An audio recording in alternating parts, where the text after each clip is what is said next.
Secretary of State of the United States of America, His Excellency Mr. Marco Rubio, Honorable External Affairs Minister of India, Dr. S. Jaishankar, Excellencies, distinguished guests, and friends from the media. Namaskar and good afternoon to all of you. I welcome you to this press conference. We will first have remarks by the ministers, after which we'll take some questions. First, I invite External Affairs Minister of India to make his remarks to the media. Sir. Thank you, Randhir. Colleagues from the media, Secretary Rubio and I have held our bilateral talks this morning. In fact, we are midway through it, and after this presser, we'll be going back for the rest over lunch. But as you can see, we didn't want to keep you waiting, so we decided to come out in between and share a readout.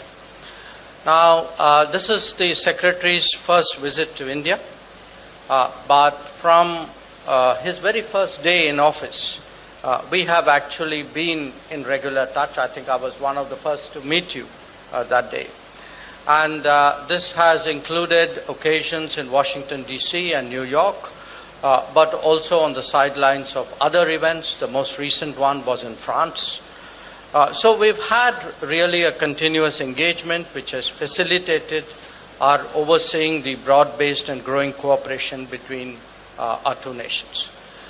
Now, as regards this visit and our discussions today and yesterday, let me give you a state of play. In terms of the political understanding between India and the United States, I think we have a strategic partnership which emanates from a convergence of national interests in many areas. Yesterday, during the Secretary's call on the Prime Minister, some global and regional issues were discussed, and in our subsequent meeting at the embassy, we took up developments pertaining to West Asia, Middle East, to the Indian subcontinent, and to East Asia. I also shared with him some impressions I had of my recent visit to the Caribbean. And our talks today over lunch will focus on the latest developments in the Gulf. As you all know, a few things have happened or seem to be happening overnight, and also on the Ukraine conflict. And the Indo-Pacific is, of course, on the agenda for the Quad meeting, which we will be doing on the 26th. Where defense and security cooperation is concerned, you're all aware that the 10-year major defense partnership framework agreement was recently renewed. A comprehensive underwater domain awareness roadmap was also signed. We discussed the importance of taking into account the Make in India approach and lessons drawn from recent conflicts while going forward in the defense domain. On the economic front, we spoke about the value of concluding at an early date the final text of the interim agreement regarding reciprocal and mutually beneficial trade.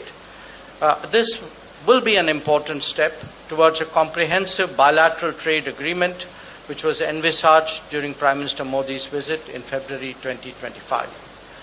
Our expectation is, we had a team recently in Washington, and our expectation is that an American team would be visiting India soon for that purpose.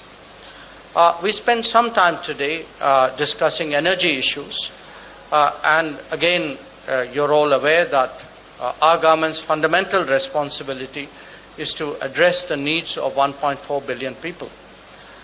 Obviously, ensuring the accessibility and affordability of energy for them is our prime objective. Secretary and I therefore welcomed the expansion in our energy trade in recent months. Diversified supplies are at the heart of energy security for India. We devoted some time to nuclear energy cooperation as well. The passage of the Shanti Act has opened up new possibilities. An American delegation was recently in India. We hope to realize the potential of cooperation in the nuclear domain, and I also raised with Secretary some issues, regulatory issues we have on the American side. All of you know the importance of critical minerals. Our two nations have been cooperating bilaterally in the Quad format and also as like-minded group. India joined the Pax Silica and is part of the Forge initiative.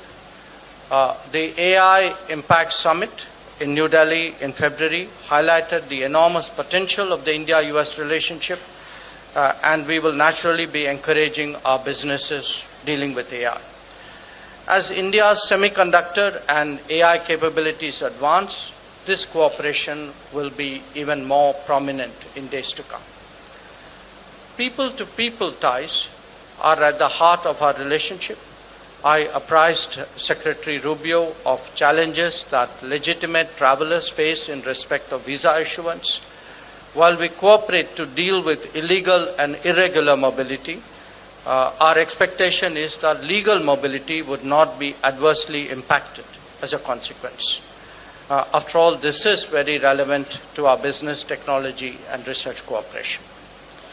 Friends, India and the United States have common interests, but they also face shared challenges. Prominent among them is terrorism. Our position in that regard is very clear. It is one of zero tolerance. We appreciate the strong cooperation between concerned agencies of our two countries in this domain. I particularly recognized the extradition from the United States to India